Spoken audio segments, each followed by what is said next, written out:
Welcome to basic शाला। आज हम आपके लिए लेकर आए हैं शेक्सपियर के वेरी फेमस प्ले मैकबेथ के 150 most important new and unique MCQs series का फोर्थ पार्ट।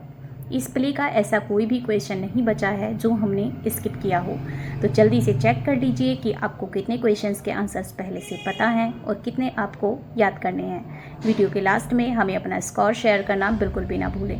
तो चलिए जल्दी से शुरू करते हैं आज का हमारा वीडियो हमारे पहले क्वेश्चन के साथ। And our question number 122 is unnatural deeds do breed unnatural troubles. Who said अस्वाभाविक कामों के असामान्य कष्ट भोगने पड़ते हैं। ये बात किसने कही है?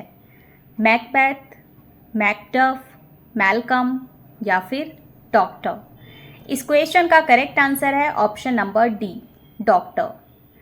जब डॉक्टर को पता चलता है कि लेडी मैकबेथ जो है वो पागल हो गई हैं, तो डॉक्टर ये बात उस नर्स से कहता है जो कि लेडी मैकबेथ की देखभाल करती हैं। Question number 123 what's done can not be undone. Who said? Macbeth, lady Macbeth, English doctor या फिर स्कॉच डॉक्टर। ये लाइंस कही हैं लेडी मैकबेथ ने। सो इस क्वेश्चन का करेक्ट आंसर है option number B, lady Macbeth. जो हो चुका है सो हो चुका है, lady Macbeth. Question number 124 in which scene the catastrophe completed. Catastrophe जो कि act 5th and scene 4th में स्टार्ट हुआ था, वो किस सीन में कंप्लीट होता है? Act 5th scene 4th, act 5th scene 7, act 5th scene 8 या फिर एक्ट 5th सीन 9। इस क्वेश्चन का करेक्ट आंसर है option number C, act 5th scene 8। Catastrophe जो कि act 5th and scene 4th यानी कि बर्नम वुड सीन से स्टार्ट हुआ था, वो एक्ट 5th सीन 8 में कंप्लीट होता है जब मैकबेथ को अपने डिस्ट्रॉयर के बर्थ के बारे में पता चलता है। Question number 125 I have lived enough my way of life is falls into the Seer the yellow leaf. Who is the speaker?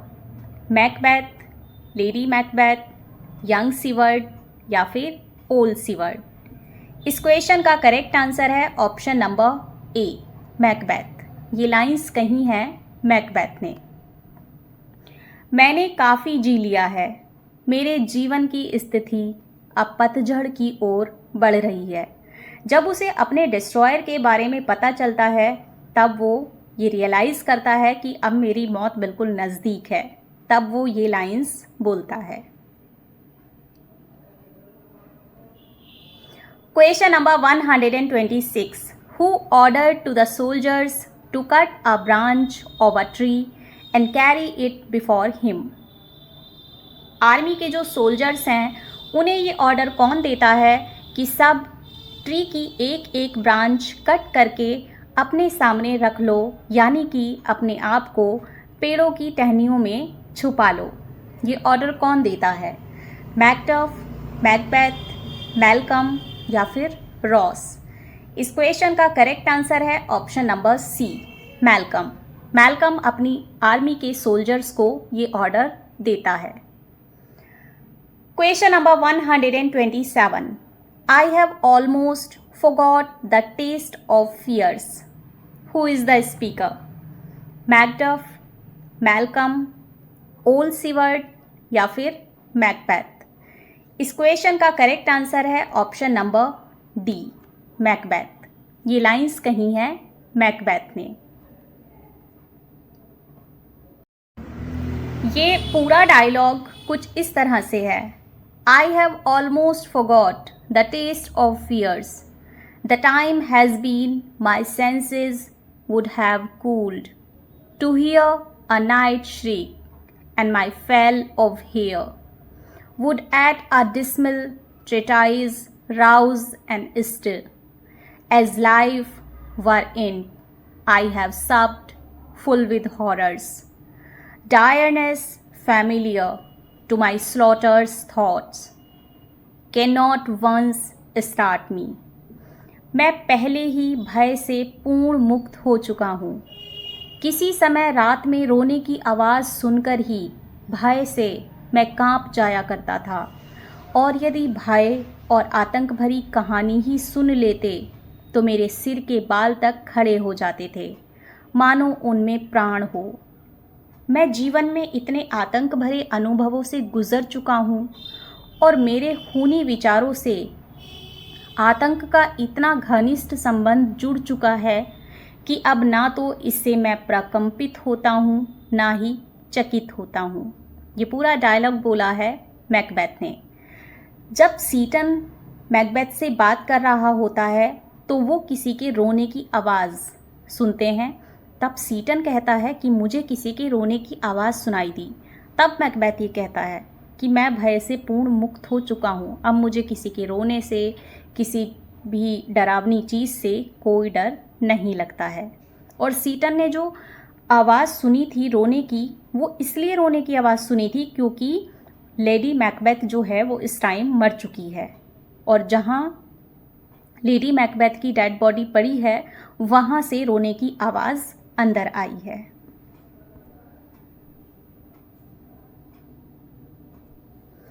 Question number 128. Who gives the news of Lady Macbeth's death to Macbeth? Lady Macbeth के मरने की news Macbeth को कौन देता है? A servant, सीटन, nurse या फिर doctor? इस क्वेश्चन का करेक्ट आंसर है ऑप्शन नंबर बी, सीटन। जब लेडी मैकबेथ मरती है तो किसी के रोने की आवाज़ आती है। उस टाइम सीटन मैकबेथ से बात कर रहा होता है। तब सीटन देखने के लिए जाता है कि क्या हुआ, एंड देखने के बाद वो मैकबेथ को आकर बताता है कि लेडी मैकबेथ जो हैं वो मर चुकी हैं। Question number 129. She should have died hereafter. Who said? Macduff, doctor, Seyton, Ross? इस क्वेश्चन का करेक्ट इनमें से कोई भी आंसर नहीं है, बिकॉज इस क्वेश्चन का करेक्ट आंसर है मैकबेथ। ये लाइंस कही हैं मैकबेथ ने। Macbeth is the correct answer. उन्हें तो एक दिन मरना ही था। उनकी मृत्यु का समाचार सुनने के लिए भी उचित समय अपेक्षित था। Question number 130. Tomorrow and tomorrow and tomorrow. Who is the speaker? Lady Macbeth, lady Macduff, Malcolm या फिर ओल्ड सीवर्ड? इस क्वेश्चन का आंसर भी इनमें से कोई नहीं है, क्योंकि इस क्वेश्चन का आंसर भी है मैकबेथ। ये लाइंस भी कही हैं मैकबेथ ने। So Macbeth is the correct answer. इस धरती के दैनंदिन क्रम में एक के बाद एक कल तब तक रेंगता चला जाता है। Question number 131. Life is but a walking shadow. Who said? ये लाइंस किसने कही हैं? मैकडफ, रॉस, लेडी मैकबेथ या फिर मैकबेथ? इस क्वेश्चन का करेक्ट आंसर भी है ऑप्शन नंबर डी, यानी कि मैकबेथ। ये लाइंस भी मैकबेथ ने कही हैं। जीवन एक अवास्तविक और चलती फिरती छाया है। ये पीछे के तीनों क्वेश्चन बेसिकली एक ही डायलॉग के पार्ट्स हैं, और ये तीनों ही क्वेश्चन बहुत इम्पॉर्टेंट हैं एग्ज़ाम पॉइंट ऑफ व्यू से। तो ये पूरा डायलॉग हम आपको एक बार अच्छे से पढ़ के सुना देते हैं, ताकि ये तीन इम्पॉर्टेंट क्वेश्चंस जो इसमें से निकले हैं वो आपके अच्छे से प्रिपेयर हो जाएं। जब मैकबेथ लेडी मैकबेथ के मरने की न्यूज़ सुनता है, जब सीटन उसे बताता है कि लेडी मैकबेथ मर चुकी हैं, तब मैकबेथ क्या कहता है? ये वो लाइंस हैं। She should have died hereafter. There would have been a time for such a word. Tomorrow and tomorrow and tomorrow creeps in this petty pace from day to day to the last syllable of recorded time, and all our yesterdays have lighted fools the way to dusty death. Out, out, brief candle. Life is but a walking shadow, a poor player that stirs and flirts his hour upon the stage, and then is heard no more. It is a tale told by an idiot, full of sound and fury, signifying nothing. इस dialogue में से basically 3 नहीं 4 questions बहुत important हैं. जो 4th number का question है वो यहाँ से आता है. These are also important lines, so ये भी आप प्रिपेयर करिएगा. उन्हें तो एक दिन मरना ही था. उनकी मृत्यु का समाचार सुनने के लिए भी उचित समय अपेक्षित था.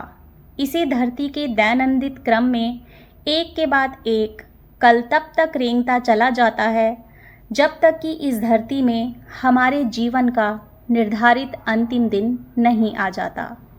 और सभी दिन जो हमने जिए हैं हमें उस मिट्टी में मिलाने ले जाते हैं जिससे हमारा जन्म हुआ था. जीवन की भंगुर ज्योति को समाप्त हो जाने दो. जीवन एक अवास्तविक और चलती फिरती छाया है और मनुष्य मात्र दीन अभिनेता जो अपने निर्धारित समय तक जीवन के रंगमंच पर गौरव और क्रोध के साथ घूमता फिरता है और फिर हमेशा के लिए प्रस्थान कर जाता है. प्राणी का जीवन किसी मूर्ख द्वारा बतलाई गई ऐसी कहानी है जो शोरगुल, दंभ, वासना और क्रोध से भरी है, जिसमें कुछ भी महत्वपूर्ण नहीं है. ये डायलॉग जो है ये लाइफ के बारे में बोला गया है और ये बिल्कुल ही कहीं ना कहीं सही है. इस डायलॉग में से एक क्वेश्चन और आता है, वो भी बहुत इम्पॉर्टेंट है. वो क्वेश्चन ये है कि इस डायलॉग का जो एलूजन है वो किसके साथ है. इस डायलॉग की यहाँ से जो लाइंस हैं, अगर और मनुष्य मात्र दीन अभिनेता है जो अपने निर्धारित समय तक जीवन के रंगमंच पर गौरव और क्रोध के साथ घूमता फिरता है. ये जो लाइंस हैं, यानी कि ये लाइंस कहाँ से शुरू होती हैं? Here.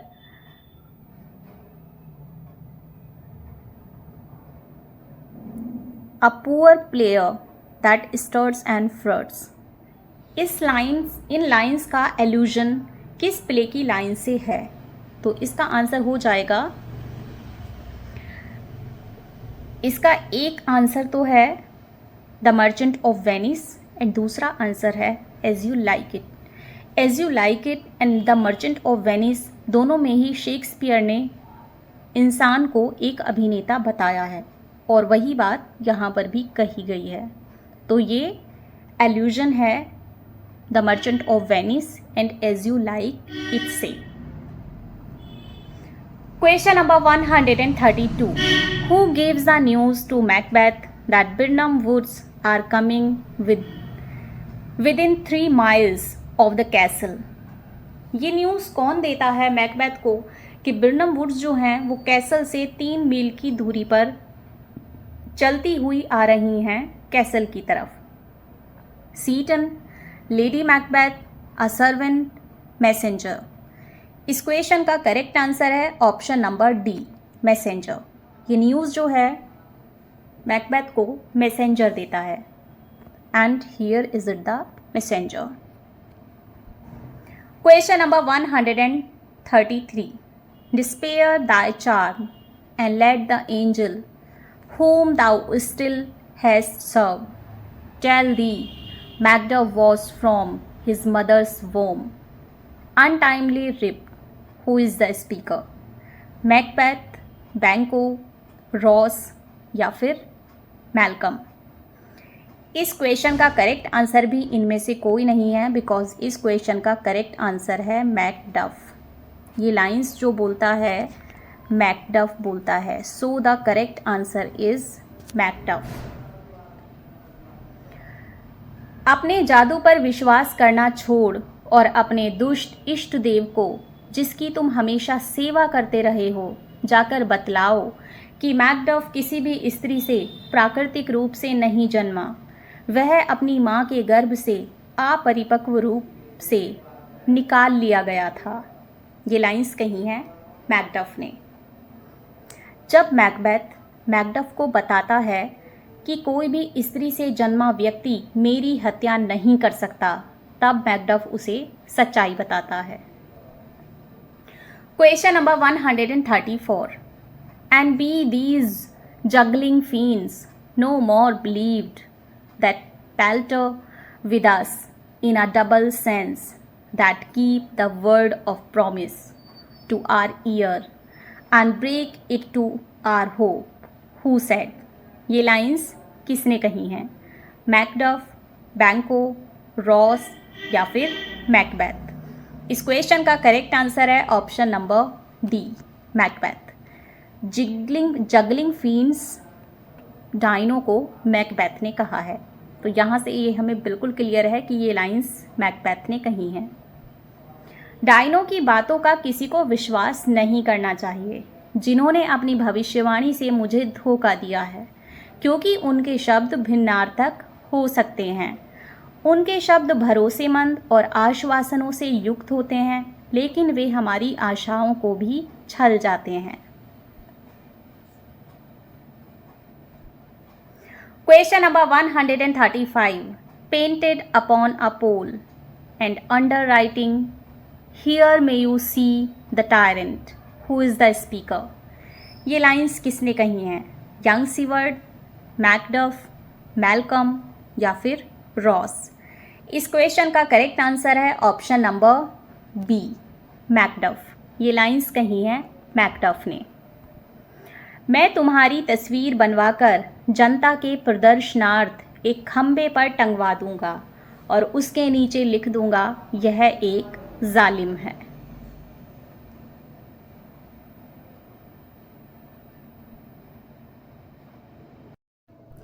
Question number 136 your son my lord has paid a soldier's debt, who said and inform to old Siward that his son died in the war?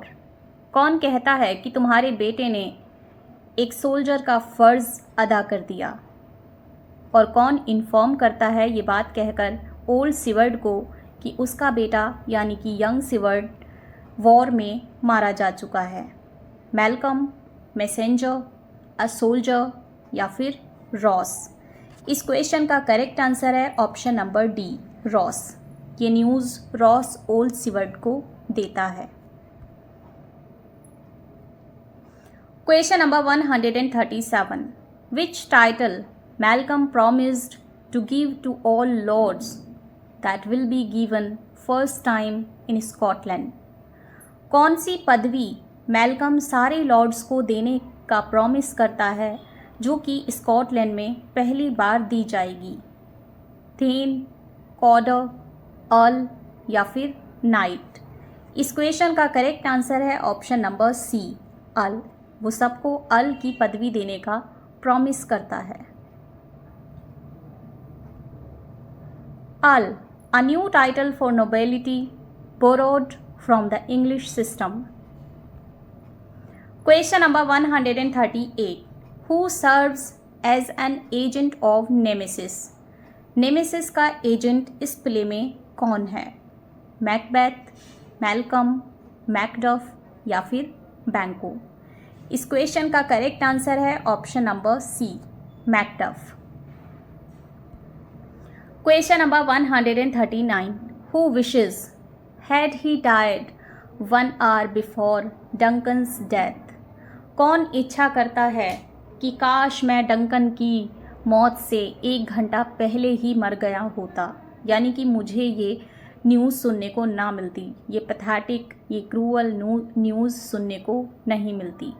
Donald Ben, बैंको, मैकबेथ या फिर मैकडफ? इस question का correct answer है option number सी, Macbeth. जी हाँ, Macbeth दिखावे के लिए ये लाइंस सबके सामने बोलता है। Question number 140 unto a dismal and a fatal end, who is the speaker? आज की रात मुझे ख़तरनाक और भयावह काम करना है। ये लाइंस किसने कही हैं? लेडी मैकबेथ, हेकेट, मैकबेथ या फिर नन ऑफ दी अबव। इस क्वेश्चन का करेक्ट आंसर है ऑप्शन नंबर बी, हेकेट। जी हाँ, ये लाइंस ना तो लेडी मैकबेथ ने कही हैं और ना ही मैकबेथ ने कही हैं, ये लाइंस कही हैं हेकेट ने। Question number 141, which tragic trait was there in Macbeth? Macbeth के अंदर कौन सा ट्रेजिक ट्रेट है? None inaction, doubt, faithlessness, inordinate ambition. इस क्वेश्चन का करेक्ट आंसर है option number D, inordinate ambition, यानी कि मैकबेथ बहुत ही एम्बिशियस है। Question number 142, who called Macbeth Bellona's bridegroom? Macbeth को बेलोनाज ब्राइडग्रूम कौन कहता है? बैंको, सर्जेंट, रॉस या फिर डंकन। इस क्वेश्चन का करेक्ट आंसर है option number C, Ross. Question number 142, what term Lady Macduff used for her son in endearment? Lady Macduff अपने बेटे को प्यार से क्या कहती है? कैट, रैबिट, मंकी या फिर किंग। इस क्वेश्चन का करेक्ट आंसर है option number C, monkey. Question number 143, Malcolm used the term brightest. What does he mean of that term? Malcolm एक वर्ड यूज़ करता है brightest. उसका मीनिंग क्या है? मोस्ट शाइंड, विचेस, ल्यूसीफर या फिर हेकेट। इस क्वेश्चन का करेक्ट आंसर है ऑप्शन नंबर सी, ल्यूसीफर। वैसे तो ब्राइटेस्ट का मतलब मोस्ट शाइंड होता है, लेकिन इस प्ले में मैल्कम का ब्राइटेस्ट कहने का मतलब है Lucifer. The brightest Lucifer, Satan's name before his fall, expel from the heaven for rebellion against God. यहाँ पर इस प्ले में बिब्लिकल एल्यूजन है जो कि मैल्कम यूज करता है।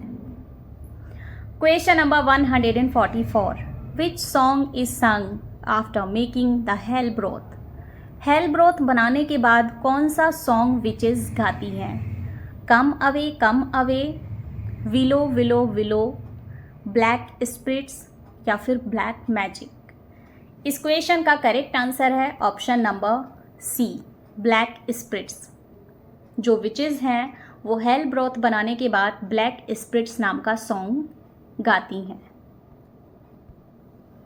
The song is taken from Middleton's witch. जो सॉन्ग है वो मिडल्टन्स की बुक विच से लिया गया है और इस सॉन्ग की लाइंस हैं, स्टार्टिंग की 2 लाइंस हैं, black spirits and white, red spirits and grey, mingle mingle mingle, you that mingle में।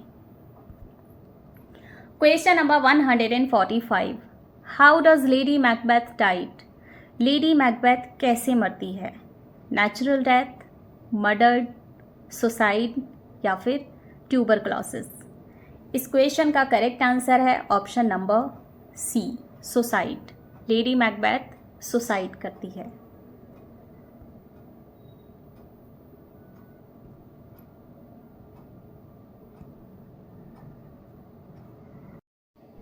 Question number 146, which famous game is shown playing in the play Macbeth?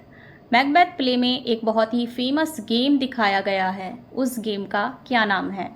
Chess, dice, thief police या फिर bear baiting. इस question का correct answer है option number D, bear betting.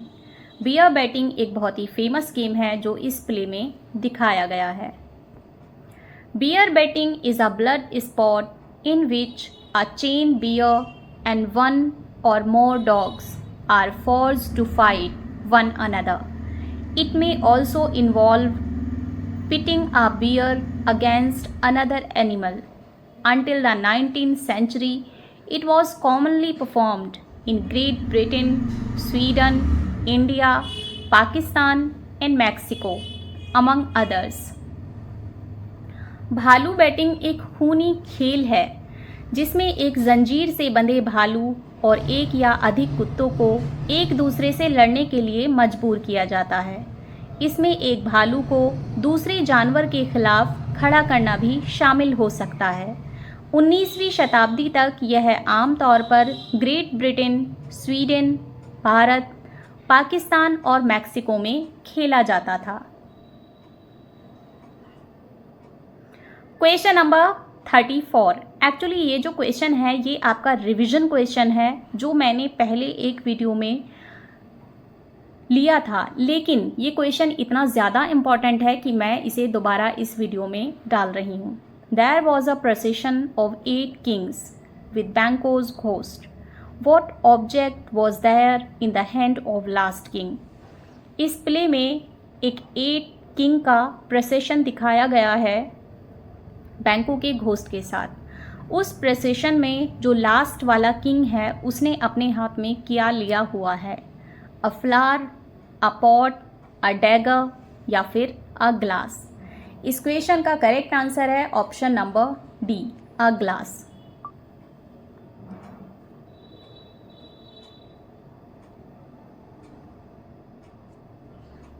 Question number 147। Who seems more intelligent than his age to lady Macduff in the play?